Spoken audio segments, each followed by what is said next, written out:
Hoş gördük əziz dinləyicilər. Bilirsiniz ki, Amerikanın İrana endirdiyi zərbədən sonra və öz müttəfiqlərindən, nəhayət müttəfiqləri yadına düşüb, yəni Avropa Birliyi yadına düşüb, öz müttəfiqlərindən inciyib, öz müttəfiqlərini hər gün demək tənqid edir. Makronun arvadı onu vurdu deyə bu cür siyasətdən kənar məsələlərdən iştirak edir. Niyə görə belədir?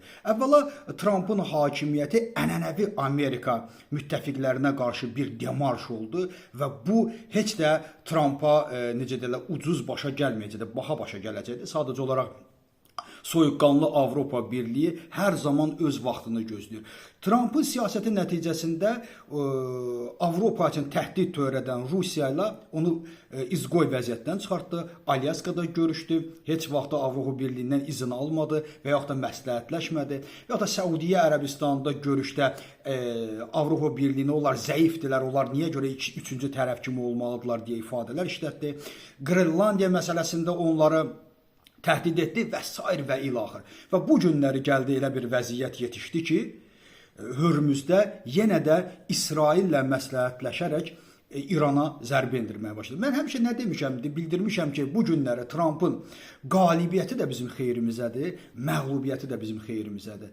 Bu günləri isə müəyyən mənada öz müttəfiqləri yanında və Amerikanın içində öz partiyası məğlubiyyətə gedir daha doğrusu və məğlubiyyətə getdikcə də onun da qəzəbi artır, istəyir bu müharibələrə başqa dövlətləri salsınlar. Bugün Avropa Birliyi artıq Səudiyyə Ərəbistanı ilə, Çinlə, Hindistanla müəyyən artıq çox şaxəli şəkildə vəziyyət yaradır, münasibətlər qurur və Amerika məsələsində, Hörmüz məsələsində də bildirdilər ki, bu bizim müharibəmiz deyil, sən bizimlə məsləhətləşməmisən, sən bizdən izin almamısan və ged-ginən öz müharibəni həll et və Amerika doğrudan da bu müharibəni həll edə bilər. Demək olar ki, üzüb quyruğuna gəlib çatıb. Sadəcə olaraq istəyir ki, yenə də başqa ölkələri salsın, başqa ölkələrdən istifadə etsin və özü aradan çıxsın. Çünki özünün seçki baxımından vəziyyəti yaxşıdır. Və Avropa Birliyi də buna getmir və ikinci bir məsələ ortaya atıblar. İkinci məsələ ondan ibarətdir ki, biz NATO'dan çıxarıq. Sən NATO'da zaten bu günlərə NATO'nun fəaliyyəti demək olar ki, sıfıra bərabərdir. Bugün Avropaya təhdid törədən Rusiya, Ukraynaya yardımlar birbaşa Avropanın pulu ilə həll edilir. NATO, Amerika ona kömək etmir. Sadəcə pulun verib silahını alırlar. Bu günlərin NATO'nun Ukrayna üçün, daha doğrusu Avropa üçün çox da böyük bir əhəmiyyət kəsb etmir.